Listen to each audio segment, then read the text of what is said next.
You are about to journey against the current of contemporary thought and beyond the troubled waters of daily news to the very source of our extraordinary culture. You are going upstream with Cashill and Edge. Okay, here we are, world, one more time, back. World. Upstream. Where are we, Jack? We're upstream. We're heading upstream. With Cashill and Edge. We're going to the source of the culture rather than downstream where the politics are. Then we'll leave that to lesser mortals. That mucky, murky, trashy downstream. Yeah. Well, anyhow, there's a lot to talk about in the world today. I got to tell you about my evening last night. Not last night. It was actually about a week ago. Well, I'm scared to ask. I mean, knowing the typical Jack Cashill evening, what ensued? Well, this was I agreed to participate in a panel on reparations, right? A panel by whom? This is sponsored by American Public Square. And it's an organization, I believe that there's a chapter in many different cities. I could be wrong. Actually, it's a good organization, and their mission is okay. They stage, big public forums on controversial issues, and they try to have these balanced discussions, right? Oh, boy. Okay. Reparations is controversial? Can you imagine? Wow. Well, I bet in their world, it's not. I bet there was a balanced conversation about it, though. Well, there kind of was, because I'm there. I'm on a panel, right? Yeah, you're like holding the whole teeter-totter to your end. And everybody else is just like jumping off. Whack! Well, I should say, just to back up a little bit, this whole enterprise skews left, as you can imagine. However, they try to keep it relatively fair. 7 years ago, I did another one with them. And KCPT, the local PBS station, participates also.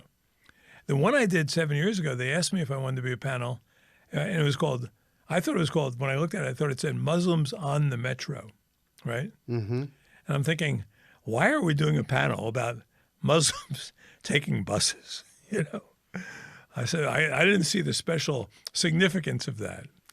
There's like a Cole Porter inside rhyme there somewhere that I really want to pick up on. It goes so retro with Muslims on the Metro. Muslims.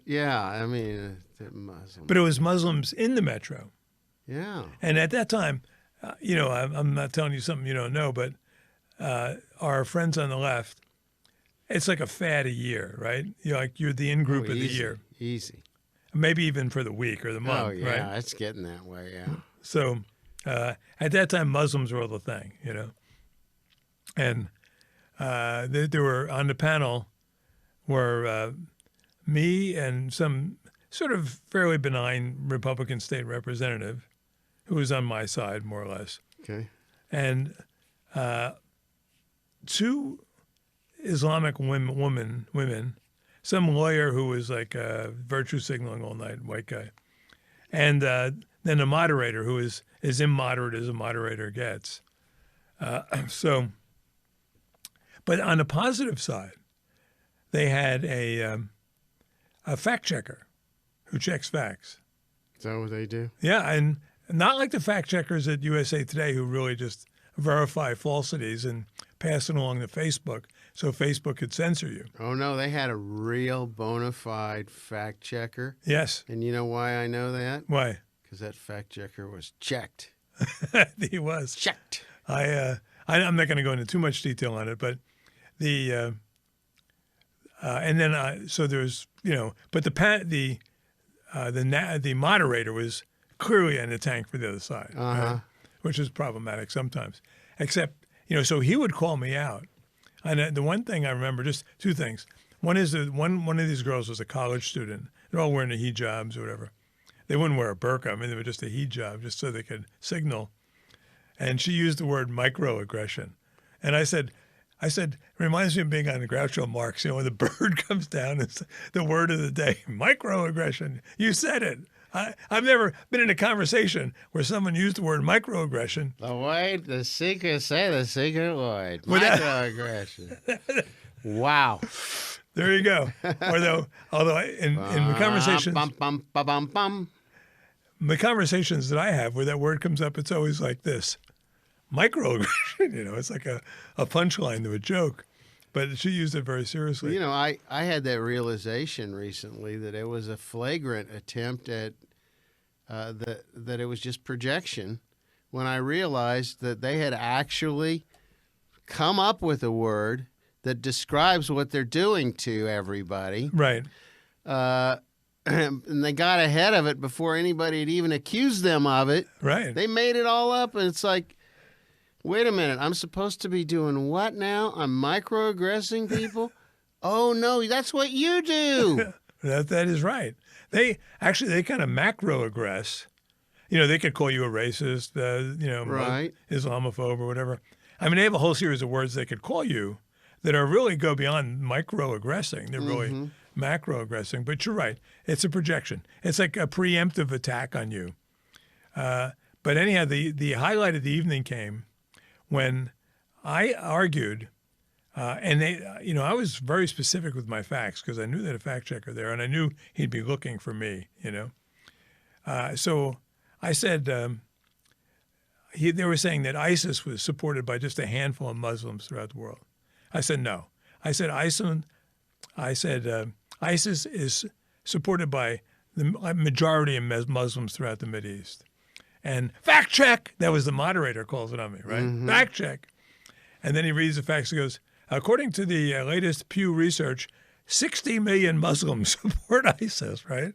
I said to my moderator, that's a lot of Muslims, So, and I'm talking to him like I'm talking to you. I just try to keep it fun and light to the degree that you can under these circumstances. Right. But and they had a civility bell, and so if someone gets out of line, you could ring the civility bell. And I called the civility bell on a questioner who, started the way you suggested, that is name calling, the basic ad hominem. So it went pretty well. Last night, this one I did recently on reparations, though, was a much more, each of these groups, each of the stripes in the Rainbow Coalition, there's a degree of sensitivity associated with them. Some are more sensitive than others. Some, like these are the third rails, some are the second rail, some are the 1.5 rails, The third rail has always been race, right? Okay. So this was... I haven't really thought this deeply about that flag, but I'm looking forward to hearing a little more about this. I would say the third rail, race is not the thing right this moment. Right. Because the trans thing has surged to the surface. And it's its own thing. In fact, my office is in the Westport district of Kansas City, which is sort of like the Capitol Hill is to Seattle. It's the hip cultural area. You know it very well, obviously. So I'm driving to work the other day, and the major intersection of Broadway and Westport Road is blocked off in all directions. I'm sure it was very important. Well, and I'm driving up, I said, oh, must be a crime scene. I was looking for those like chalk bodies, lying on the sidewalk, but no. So and I get just diverted around to my office. 2 days in a row this goes on. I have no idea what they're doing. I thought they're going to have I thought there was going to be a parachute drop. I didn't know what they were doing. They take the barriers down, and what do we have? New rainbow sidewalks. Crosswalks, right? Wow. And here's the absurdity of the world we live in today. The rainbow is no longer adequate to cover the range of gay possibilities. We need an add-on? Yeah, they've added it on. Like a sunroom kind of thing? Yeah, like an extension, right? Yeah. No, they've added on a pink. What do we got? They got a little pink thing for the trans people, right? Pink? Well, they were T before. What they get a new... What if they transition to male? Well, that pink doesn't... Turns to blue? I don't know. It seems awfully gender specific. It also seems awfully binary, It just... At a point, it makes you just want to cry. It kind of does. It just makes you want to cry. There's laughing and there's crying. Yeah, and I really don't know which emotion to get in touch with because they're just all over the place. Well, you should reach into your inner self, Okay. into your inner woman, your inner female, Okay. and just let it all out that way. I don't know Let if you the tears want to meet flow. her. You're not going to like her very much. On the aesthetic level, I can tell you right now, will not like her. You'll be the hottest thing. She's not that bad. The hottest thing to come down on Pikes and Sam Britton. I thought she was pretty good looking. Remember Sam Britton? Yeah. He was the thing. He was a thing du jour. What's a week? It's a thing du week. Yeah. Right, yeah, it's like a couple weeks from, and then he keeps showing up because he kept stealing. Kept new stealing luggage. other stuff. It's like, no, man, you gotta really, if you're gonna be a good arch villain, you gotta come with some new shit now. I think you're right. So Come with a different angle, steal Right. something else. right, I mean, it's hard to top that one. that was and it's hard to top his look. Oh man, His look was aggressively in your face, funky. I mean, he just wanted you to notice him and to recoil, and that way he could accuse you of being a transphobe or whatever, you know. Well, and everybody, I mean, he's an expert at this because he knows just how to. There's a perfect combination of a mustache, Right, and red lipstick, right. and shiny white teeth Bald head. that just absolutely disgusts the hell out of people. And he nailed it, man. And I mean, this has nothing to do. I mean, I'm just like everyone else. I welcome such aberrations Diversity is. of diversity. But come on, man. I mean, the red lipstick and the mustache. It's a combination only Satan could have conceived. I mean, really. Cut right to the chase on that Satan one. likes that look. But anyhow, that was the so that was the thing of the day, and yet so last this recent panel I did on reparations was kind of a throwback. It's like the black stripe on the multicultural rainbow. I don't think there is one, but we'll probably have one soon. Is fighting to gain air. They're fighting these other groups now for attention. Right?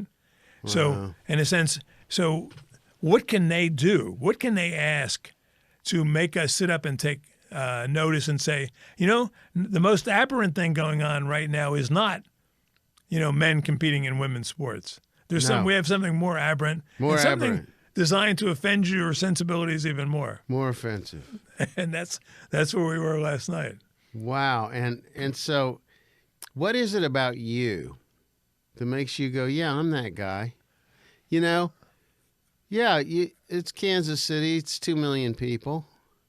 They need somebody who's going to defend against, who's going to stand up against the concept of, what do they call it?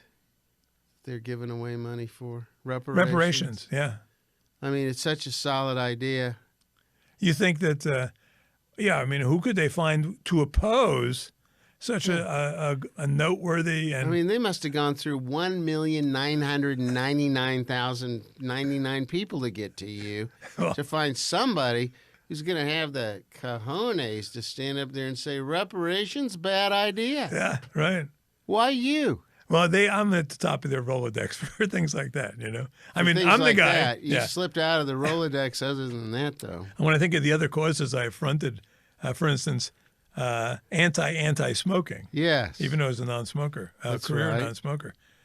Something made you do that. Well, partly because I'm pretty close to uncancelable, which helps.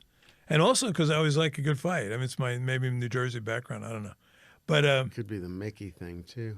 that there is that. I'm going to call 911 here. You made a racial slur on the air. Well, yeah, I got slipped a Mickey by me here, but by the audience, they may not even noticed. But the real challenge was, and this is true.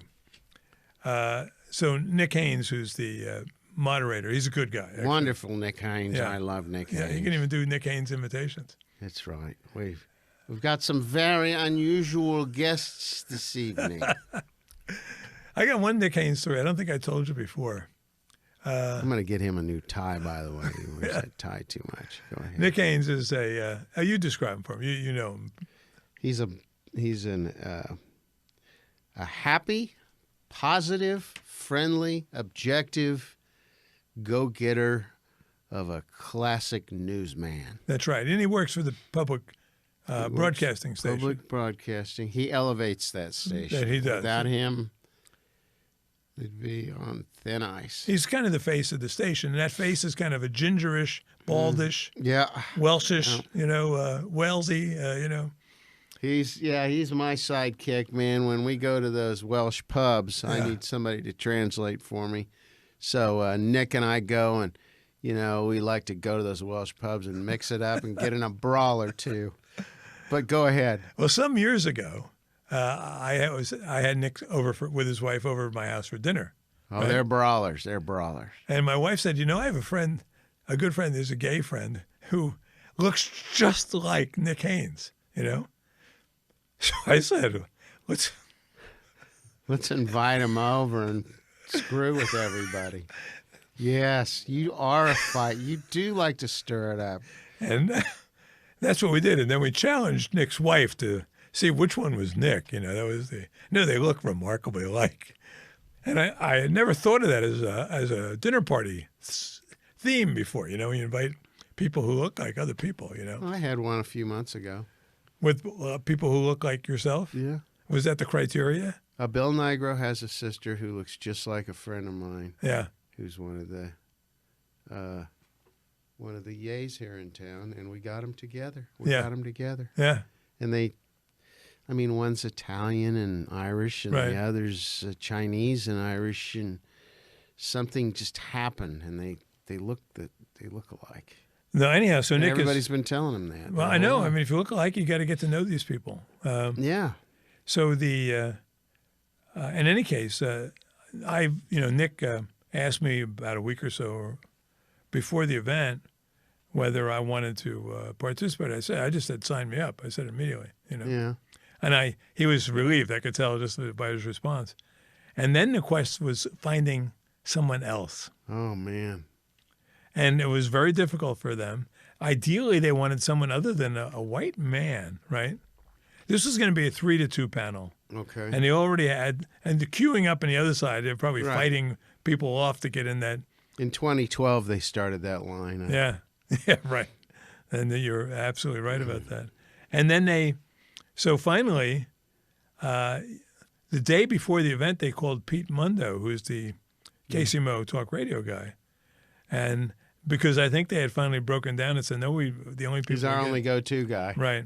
Everyone else has turned us down, and then the question becomes, why have we reached this point where this is going to be a pretty civilized debate before a controlled audience, where no one's going to get it, beaten up or anything, It's going to be televised, and you have to, and the citizens of our city, our area, our metro, our country are too afraid to just stand up and take a stand, right? Right. This is obviously they're softening a target for some reason. They're getting this out, pushing this narrative out into the mainstream with some agenda attached. So yes, of course. And if there wasn't that reluctance and hesitancy attached, they wouldn't be poking everybody with it. No, if there wasn't that hesitancy, the idea might be halfway reasonable, and you could have an actual discussion about it. But when the idea is so absurdly unreasonable, yes, you have to inject an element of fear into the opposition to keep them from protesting it. And that's how really transcendently stupid ideas become the law or become the thing, right? When the CIA is flying rainbow flags, come on. Right. We've lost the ability to say no. Right. Too many of us. And I know I've quoted you from a few weeks back where you said that you have to look for every opportunity to stand up to this stuff, and we all get them, but the chance is when you get a big opportunity, you got to go big. You got to take it. So Pete Mundo came, and he was fine. And then I said to Nick beforehand, "Are you going to sit us on one side and the others on the other side?" No, optics. So we have a panel of one like an Oreo or something, and the evening proceeded pretty much as I expected. And I came at them kind of sideways. Yeah, the blackface thing that you did, that was weird. That works every time. I got my Stevie Wonder outfit on. Actually, I'll admit this. I went to a Halloween party as Stevie don't Wonder. admit this. No. Don't bother admitting this. I'm not running for office. Retract that. No. Here's the people who need to be embarrassed. The people at whose party I went to where I was named Best of Show, all of whom are on the left virtually, right? This was about 30 years ago, 25 years. I don't know about that. And then afterwards, I went to a lesbian bar, and they couldn't even tell whether it was a male or female. So what they do is they come over and feel your biceps. I learned that night. Yeah. I had a similar but not quite exact experience. Right. So I stayed. Wasn't really the biceps. Skip the. Oh, there's that too. They probably thought it was. I might have thought it was the triceps. Yeah, I skipped that. I decided not to do it in blackface, which it was a wise decision on my part, I think. Temperate. Restrained, appropriate for the occasion. But so what I started with though is a concept, and that is I said, and I wanted to work into it because I knew I'd get about a half a dozen opportunities to say something. Yes. And I wanted to build on it incrementally rather than trying to rush everything out. And I want to try to jam, just hold the mic too long or whatever. So I said, I've been driving around in my my car recently, and I find myself, this is true, listening of all my 10 presets on Sirius to 50s channel, 50s music, right? Mm-hmm. And then I had to ask myself, what is it about the 50s that attracts me? Because the quality of the music's not particularly inspired. But what it is, of all the music of the last 70 years, it's the most cheerful. It's the sanest. So Sam Cooke is in there singing "You Send Me." He goes, culminates with, "I want to marry you and take you home," right? Which is a long way from Cardi B's WAP. I'm not even going to say the letters on the air. You know what they are. The audience may not. They could look it up. But which was a huge bestseller 60 years later. There's a sanity to it. There's a hopefulness. There is a freshness. And so I mentioned this. And then I said to the audience who were hostile, maybe 20% black, but about 90% hostile, and about 200 people. I looked it up to see, of the top 50 hits of the 50s, how many of them were by black artists? And then the answer was 24 out of 50. And then I said to them, what does a black artist in, say, 1958 have to be hopeful about, to be positive about? And then I explained what the world was like. And I used as an example, very consciously, Fats Domino, right? And then I said, other than having to listen to Pat Boone cover Ain't That a Shame, no one got that one, Well, I didn't expect him to. He lived a pretty great life. He had a lot to be thankful for. First of all, he made a boatload of money, and he wrote his own song. So when Pat Boone covers "Ain't That a Shame," all the money's coming back to Fats Domino from New Orleans. He's Catholic, by the way. He's 30 years. He turns 30 in 1958. He looks around. I said, "Okay, 1947, military desegregated. 1947, Major League Baseball desegregated. By 58." Blacks are coming to dominate professional sports, not only to be in them. 1954, Brown versus the Board of Education. Looks around his community. Neighborhoods are strong. They're safe. Marriages are intact. People are happy. The wage gap between blacks and whites is narrowing by the year. I said he's got a lot to be hopeful for. But I said he doesn't know what's around the corner. He doesn't know they're about to move from the age of institutional racism to the age of white institutional guilt. And I said it's the second age that's going to catch up with the black community. It's totally more seductive and absolutely more destructive. And I left it at that. And then I get fact-checked on Fats Domino. They said, "I'm sorry, but that was Chubby Checker." Chubby Checker. Chubby modeled his name, by the way, after Fats Domino. You know that, right? No. Yeah, that's not his real name. But he had Fats, Chubby, Domino, Checker, right? Yeah. So there, you learned something today. Huh. I wondered how that happened. And you were thinking, I'm coming in here today and I know everything I need to know. I can't learn anything new. But you did. So they fact checked me on Fats Domino. I'm thinking, what are they gonna say bad about Fats? What did they come up with? They said, well, yes, when Fats Domino died, and he lived to be 89, so he died just, I don't know, 6 years ago or something. He was worth $8 million at the time of his death. And he had made $750,000 in record royalties in the 50s. But they had, that wasn't true for all black artists. Oh, Right. Oh. And I'm saying, did I say all black He artists? was the exception. That was, and that's what the panelists. Oh yeah, well, you just can't say Fats Domino, you know. Oh, yeah. Oh, shoot. And you prove I'm wrong. Why didn't I even bring him up? Actually, I was going to use Sam Cooke, right? Because I was intrigued by the song "You Send Me." But then I looked up, Sam Cooke's bio. You know what happens to him? He dies. Yes, he does. He's murdered in a motel by the motel manager. Wow. He was running around naked, and because What's wrong with that? well, yeah, he had his shoes on, or one shoe on. The one shoe was the giveaway, Okay. because that means that he's just crazy. totally nuts. Yeah. And he had gotten I into always a, wondered because you find that one shoe in the street all the time, and I was like, where the hell's the other one?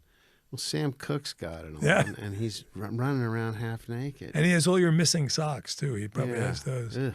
But so anyhow, that was at his end. So if I'd used him, they would have fact checked Sam Cooke, and then they would have told that story.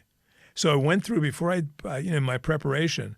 I went through various rock stars who led the most solid life, and Fats Domino. He married the same woman for 60 years.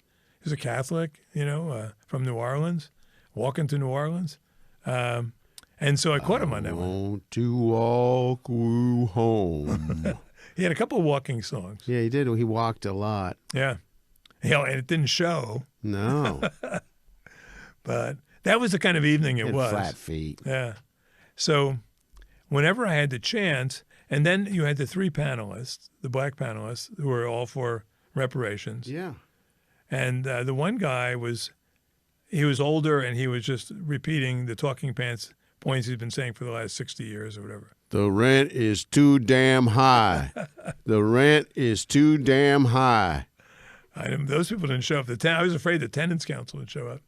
Then they had the rock star, though. The evening was this young woman, pleasant young woman from Evanston, Illinois, where they've actually put into place a reparations program. Really? They have.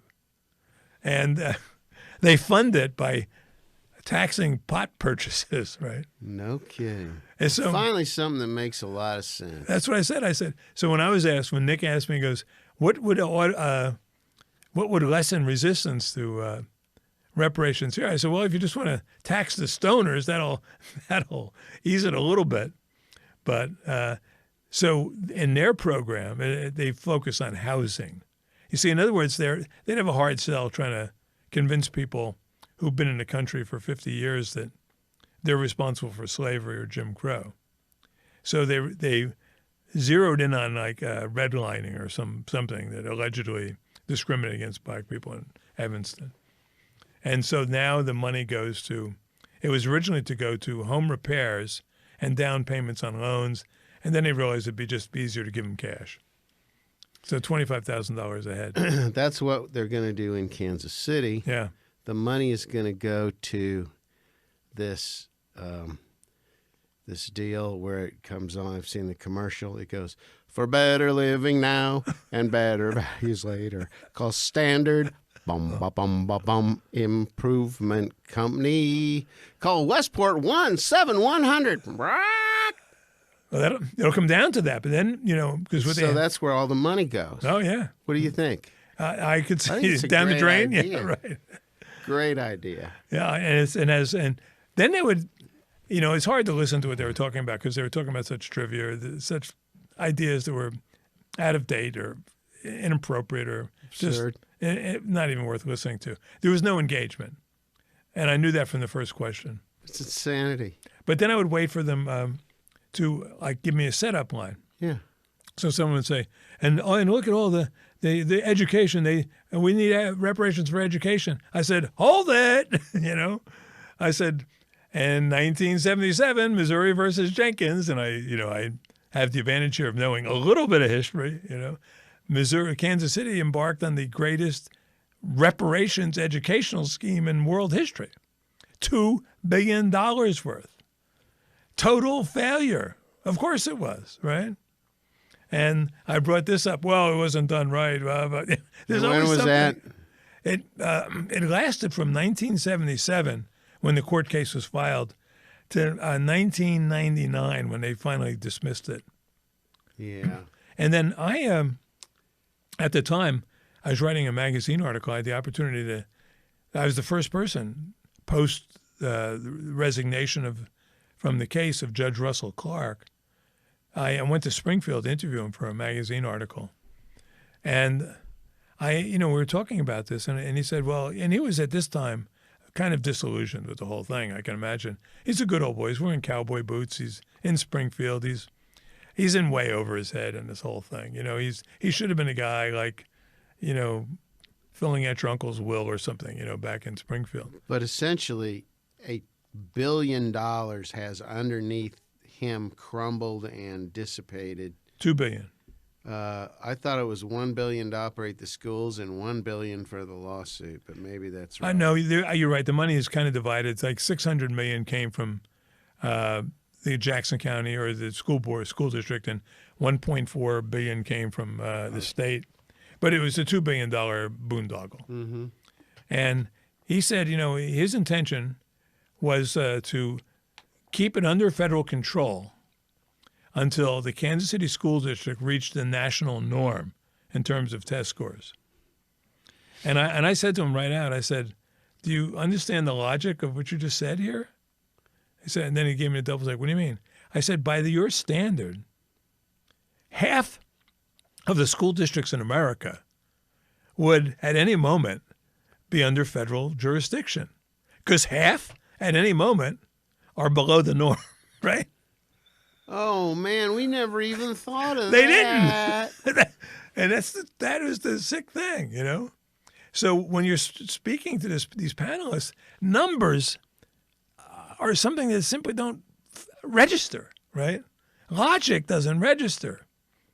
And it's you're realizing, Pete and I were talking about this, Pete Mundo, that there is no argument we could have made that would have registered, right?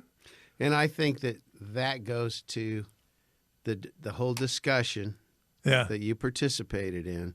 There is no argument for reparations.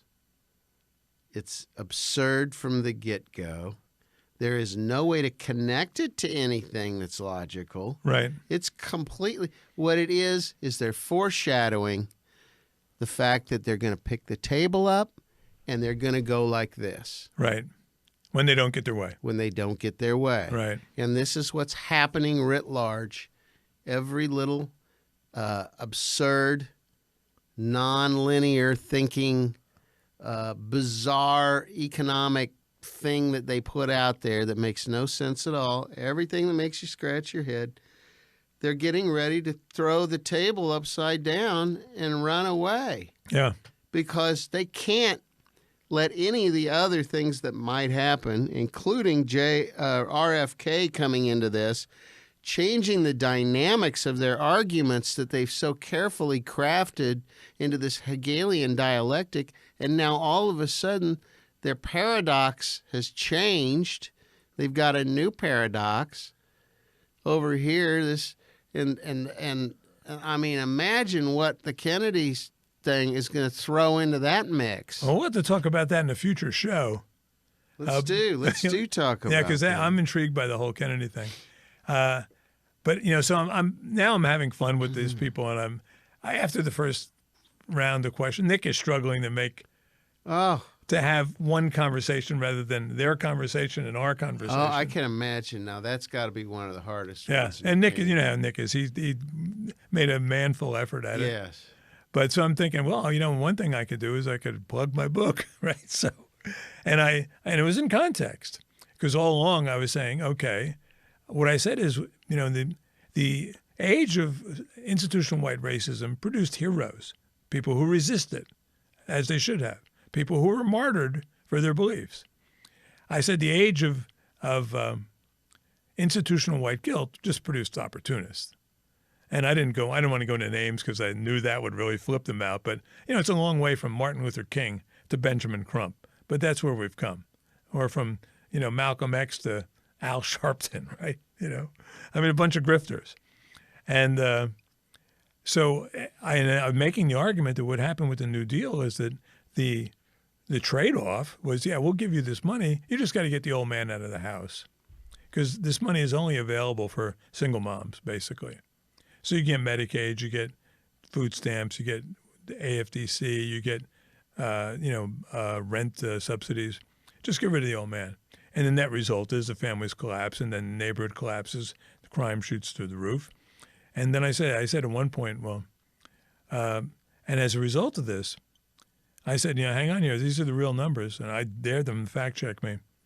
I said, how much more dangerous, how much more lethal Kansas City, Missouri is than neighboring Johnson County, which is right across, we could walk there from one place to the other. And I said, 47 times. You're 47 times per capita more likely to be murdered in Kansas City, Missouri than in Johnson County. And I said, take guns out of the equation. You're 7 times more likely to be murdered in Kansas City by something other than a gun than you are in Johnson County. Now, you can see them, like, where do we go with this? And then, of course, they revert. Well, it's because they have redlining in Kansas City. Sorry, they're back to their housing thing about redlining, Stop it! Give me a break. Well, Donald Trump is a real jerk. So finally I said, okay, I want to sell my book. I want to do that. So I talk about what the book is about. I said, I saw this all happen up close. I saw what happens when neighborhoods collapse, when families break down. And I said, this is growing up in Newark, New Jersey. During my adolescence, my block went from a perfectly happy, viable, friendly, functional commercial block in 1960 to a hellhole in 1975. Totally shot, totally gone. And I said that my name of the book is Untenable, the true story of white ethnic flight from America's cities. And then one woman says, I'll tell you what's untenable. She goes, untenable is the income gap, blah, blah, blah. Untenable is the housing, blah, blah, blah, Untenable is the what? So then I turned to her. I said, Melissa, thank you for plugging my book, Untenable, 3 times in a row, So I'm talking to her like I'm talking to you. But so that to me was like, for me, the highlight of the evening because I got to pitch it, So, and the book comes out July 4th, by the way, available wherever you buy books. Folks, you should buy this book because Jack has never let us down before. Well, thank you. This is number 17. Actually it is. It's 17. 2 are novels, but it's my 15th nonfiction book. So, and it's somewhat. You ought to be getting pretty damn good at it by now. That's all. Well, the 15 that I've written for myself. Uh-huh. I've written twice that many for other people, or helped with. I mean, that's a sliding. They take the credit. I give them the credit. One book. And then when they get in, they speak.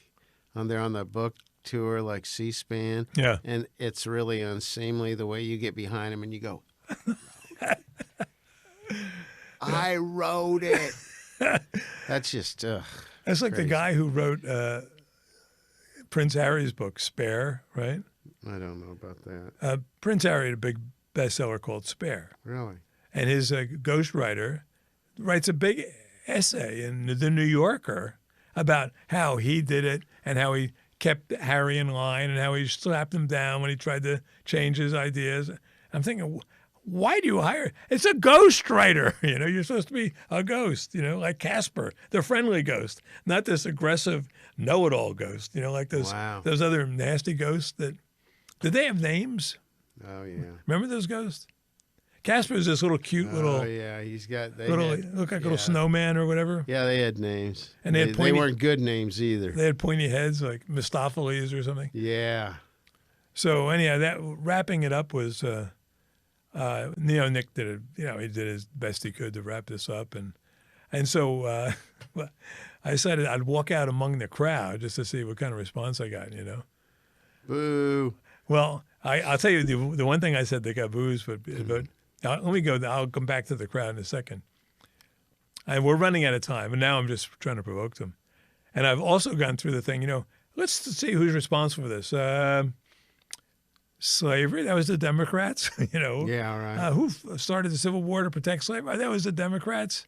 Ku Klux Klan, Democrats. Jim Crow, Democrats. And Great Society, Democrats. So that didn't go over well. But then the only time I got booed, I said, now let's talk about Barack Obama. So they don't know where this is going. Yeah. Uh-huh. I said, and I pointed the fact checker. I said on Father's Day, 2016, Apostolic Church of Christ in Chicago, Barack Obama gives this speech, right? And I said, and it was the most potentially meaningful speech of his presidency, or he's a candidate then in June 2008. He said the real problem in our communities today is the absence of fathers from the home.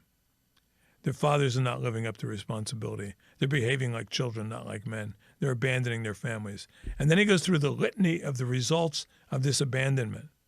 10 times a boy growing up in a fatherless home, 10 times more likely to commit crime, 10 times more likely to drop out of school, 5 times more likely to end up in prison, etc. It goes down the list. I'm hearing blah, blah, but I said, yeah, there's your own guy, So, well, isn't that when Jesse Jackson? That's right. Came out and said, well, he's just getting a little too lippy. Well, he said it a little differently than that. I spared them, that audience, what Jesse Jackson actually said. He said, and I can virtually quote it. He said, Jesse Jackson, he said, Barack Obama, he talking down to them black people. I want to cut his nuts out, right? That's right. Big cutting motion with his hand. That's right. He did this on a hot mic, at a Fox News studio. Uh-huh. The one studio where it could be sure it would leak, right? And although even Fox didn't even leak what came next, because then Jesse used the N-word, which we're not even allowed to think about here, and completed the thought, right? So after that, Barack Obama never, ever went down that road again. That road he made that, put a blockade on that road, totally off limits. So anyhow, when I was leaving, I mingled with the crowd, Oh, wow. And not a single attaboy. Really? Not a single person ever said, boy, Jack, you did a really good job in there. You know what you should have done? You should have taken a play out of John D. Rockefeller's book. And after that, you should have gone around to all those nice people and you should have handed them a shiny dime. That would have sealed to let them know that I'm beginning my own little token payment on that's right. on your reparations from the reservoir of white guilt that I have stored up here. That's right. And what was Rockefeller's motive? Well, that was a PR move. He was told by one of his hacks he wasn't liked by children, and that would put him in a much better light if he would just draw from that habit of providing children with a shiny dime when he met them. Well, today it would be a slice of pizza, but that's another story.